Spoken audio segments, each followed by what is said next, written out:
오늘 본문 함께 읽었던 말씀 가운데 1절에 보면 유다 왕국의 왕 이름이 넷이나 등장하지요. 이 유다 왕국의 이 마지막 때의 역사를 보여주는 겁니다. 우리가 잘 아는 선왕이었던 요시야, 그 요시야 왕이 전사하고 그의 아들 여호아하스가 3개월 왕으로 있었습니다. 그러다가 폐위되지요. 요시야 왕의 아들 여호아스가 3개월 왕으로 있다 폐위된 후에 다시 요시야 왕의 또 다른 아들 장남이었던 여호야김이 왕이 됩니다. 바로 그 여호야김이 어제 함께 나눴던 말씀대로 그 예레미야의 두루마리를 불태웠던 왕입니다. 그리고 이제 여호야김의 아들 여호야긴이라고 하는 왕이 뒤이어 왕위에 앉게 되는데, 그 여호야긴이라고 하는 이름을 고니야라고 또 합니다. 그러니까 이 고니야는 요시야 왕의 손자가 되는 것이죠. 이 고니야 왕 역시 3개월 만에 또 폐위가 되고 바벨론의 포로로 잡혀갑니다. 그래서 그 다음 누가 왕이 되느냐? 그 고니야의 숙부인 시드기야가 왕이 됩니다. 그러니까 이 시드기야는 요시야 왕의 또 막내 아들, 그러니까 요시야 왕의 아들, 세 아들들이 다 돌아가면서 왕을 한 번씩 한 것이 되겠죠. 여러분, 이런 모습은 이 나라에 힘이 없어 왕들이 다 바벨론에 의해 폐위당하거나 포로로 끌려가는, 그렇게 이 유다 나라가 패망하고 있는 모습을 보여주는 역사 배경입니다. 이에 관련하여 2절 말씀에서는 뭐라고 하는가 보았더니, 시드기야 왕도 그 왕의 신하도 그 땅의 모든 백성들도 다 선지자 예레미야를 통하여서 하나님께서 들려주신 그 말씀을 듣지 않았다, 이렇게 말합니다. 불순종했다는 것이죠. 그러니까 정치적으로 어려움 가운데 있었는데, 그것이 그냥 있었던 것이 아니라 영적으로 어두웠던 시대, 영적으로 하나님의 말씀 듣지 않고 불순종했던 시대가 정치적으로 무너져 내려가고 그 나라가 패국의 길로 가더라는 겁니다. 그런데 오늘 말씀에 이 시드기야 왕이, 이 마지막 왕인 시드기야 왕이 사람을 보내어 예레미야에게 기도를 부탁했습니다. 우리를 위해 기도 부탁해 주십시오. 왜? 또 무슨 기도를 부탁했던 것일까요? 이 바벨론의 왕 느부갓네살 왕이 세운 이 시드기야는 유다의 마지막 왕으로 사실 아무 힘도 가질 수 없는 왕이었습니다. 그런데 이 시드기야 왕이 자기를 왕으로 세운 바벨론에게 충성하기보다는, 즉 친바벨론 정책을 쓰기보다는 오히려 바벨론을 반대하고 애굽과 함께 손을 맞잡는, 애굽을 의지하는 친애굽 정책을 씁니다. 왜요? 바벨론의 손에서 벗어나고 싶은 그 왕의 마음 때문이었겠죠. 그래서 애굽과 동맹을 맺고 애굽에게 도움을 요청합니다. 바벨론이 우리를 침공하니 우리를 좀 도와달라, 그 이야기죠. 이런 정책을 쓰는 시드기야 왕을 바벨론 느부갓네살 왕이 가만둘 리가 없지 않습니까? 유다로 곧장 쳐들어와 예루살렘 성을 포위합니다. 그래서 이 시드기야 왕이 애굽 왕에게 군대를 보내어 우리 좀 도와달라고 요청하게 됩니다. 그리고 한편으로는 또 무엇을 이야기하느냐? 바로 그렇게 애굽에게 손 내밀어 도와달라고 하면서 동시에 예레미야 선지자에게 기도해달라, 그렇게 청한 것입니다.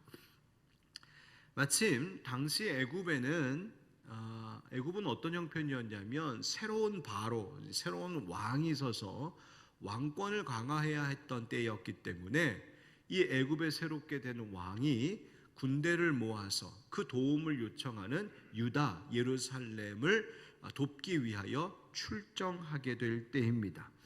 그 소식을 시드기야 왕이 들었어요. 야, 이제 애굽 군대가 와서 우리를 도와준다고 하니까 됐구나. 그런데 그것은 잠깐의 일이었습니다. 오늘 본문 말씀 여러분 7절부터 9절까지의 말씀을 한 번 더 읽어볼까요? 7절부터 9절 시작.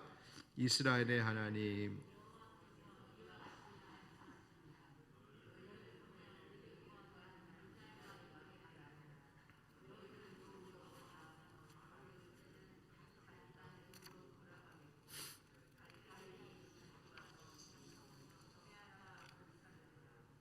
여호와께서 이와 같이 말씀하시니라.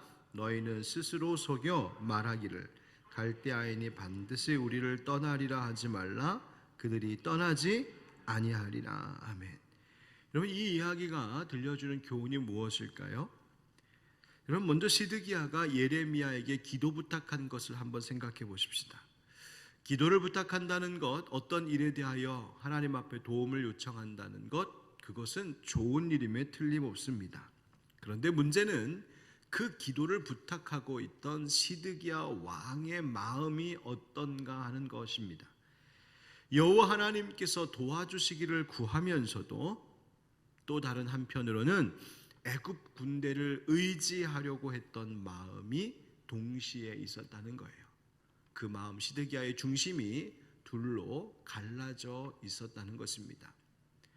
하나님에 대한 전적인 신뢰함과 하나님에 대한 전적인 의지함으로 예레미야 선지자에게 기도를 부탁한 것이 아니라 그는 그저 자기가 세운 이 친애굽 정책, 반바벨론 정책, 그리고 지금의 이 어려운 상황들을 모면하기 위하여, 이 어려움 당하지 않기 위하여 하나님 그저 도와주십시오, 그런 마음으로 기도할 뿐이었습니다.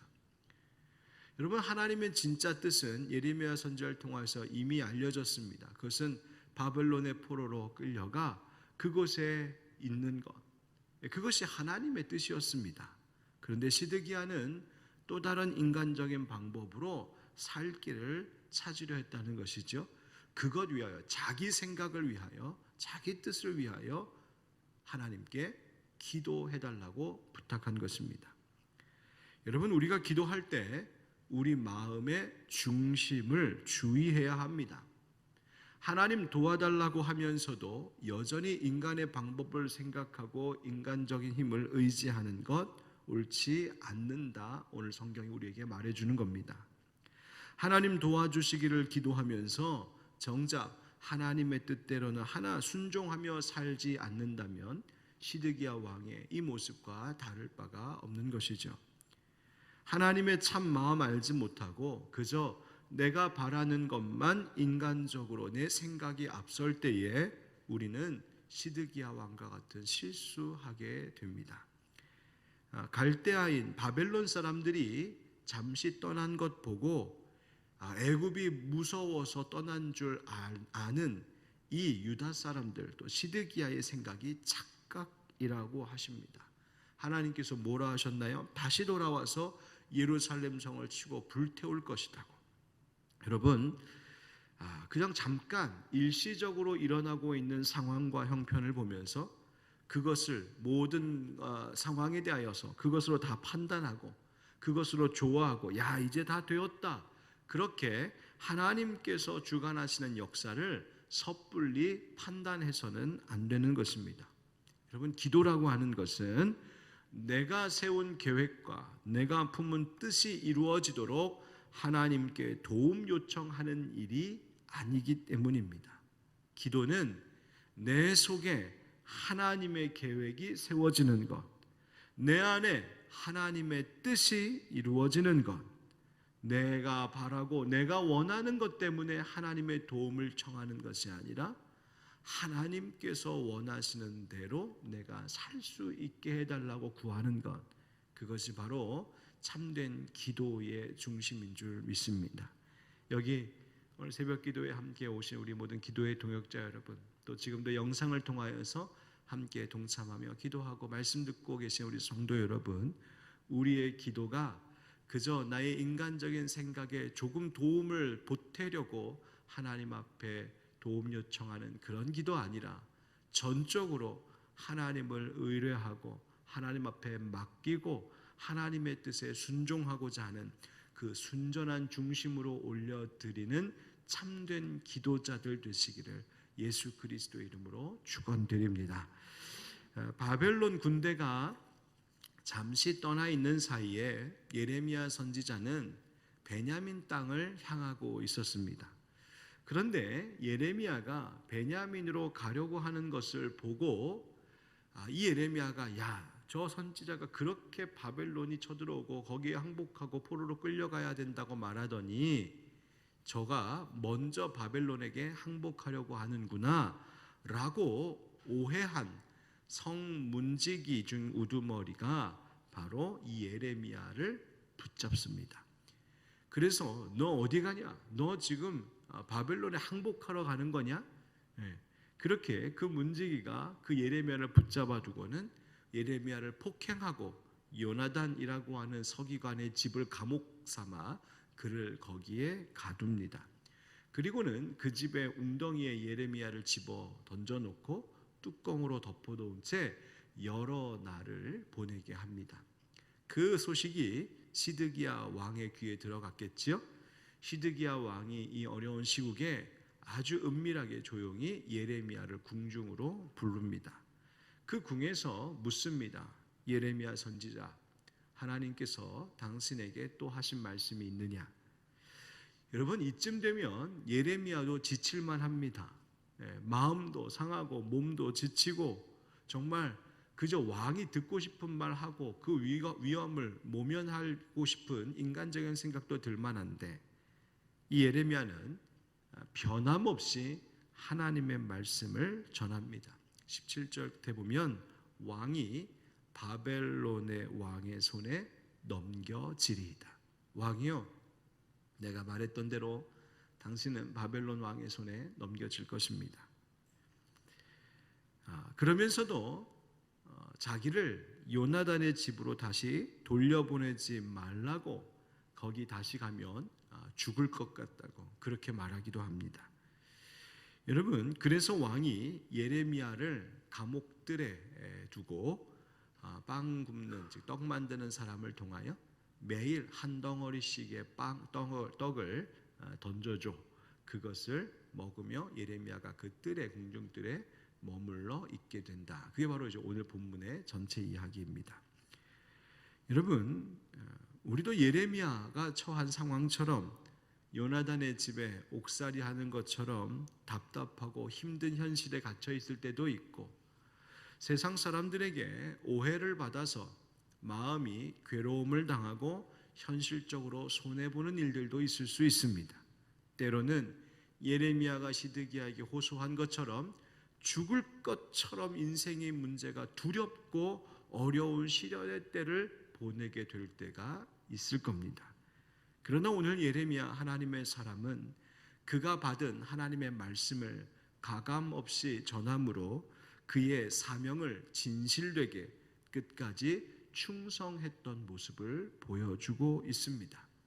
그 예레미야의 모습처럼 오늘 우리는 우리에게 주어진 사명에 대하여서 나는 과연 현실과의 타협 없이 이 사명, 하나님이 원하시는 하나님 자녀의 삶, 그리스도인의 삶을 바르고 옳게 살아가고 있는지 다시 돌아보아야 할 필요가 있습니다. 때론 우리도 현실의 문제처럼 어려움을 호소할 수 있을 때가 있습니다. 예레미야가 나 다시 요나단의 집에 들어가면 죽을 것 같습니다 라고 시드기야 왕에게 말한 것처럼 우리도 그렇게 하나님, 나 정말 어렵고 힘듭니다. 정말 이대로 다 끝인 것 같습니다 라고 두려움과 절망을 호소할 때도 있습니다. 그럴 수 있습니다. 그러나 그런 어려움 속에서도 가감없이 하나님의 말씀을 진실되게 전했던 예레미야의 이 사명자의 모습과 같이 우리도 끝까지 하나님 내게 맡겨주신 이 성도의 길을 흔들림 없이 걸어가야 할 줄 믿습니다. 여러분, 오늘 말씀은 순전한 믿음 생활에 대하여 다시 생각해 보게 하는 본문입니다. 나는 과연 어떤 중심으로 하나님 앞에 기도하고 있는가? 내가 누군가에게 기도를 부탁할 때 그 중심은 도대체 무엇인가 우리를 돌아보게 합니다. 또 나는 현실과 타협하지 않은 정말 뚝심 있는 믿음 생활을 하고 있는가 우리를 돌아보게 합니다. 오늘 이 말씀 속에 있는 예레미야의 모습을 한번 마음속에 떠올리고 되새기면서 하나님, 나로 하여금 정말 하나님께만 전적으로 매달리는 참 기도자가 되게 하여 주시옵소서.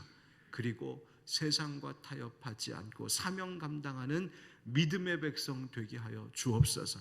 우리 함께 기도함으로 이 어두운 시대를 잘 이겨나갈 수 있는 여러분 되시길 예수님의 이름으로 축원드립니다.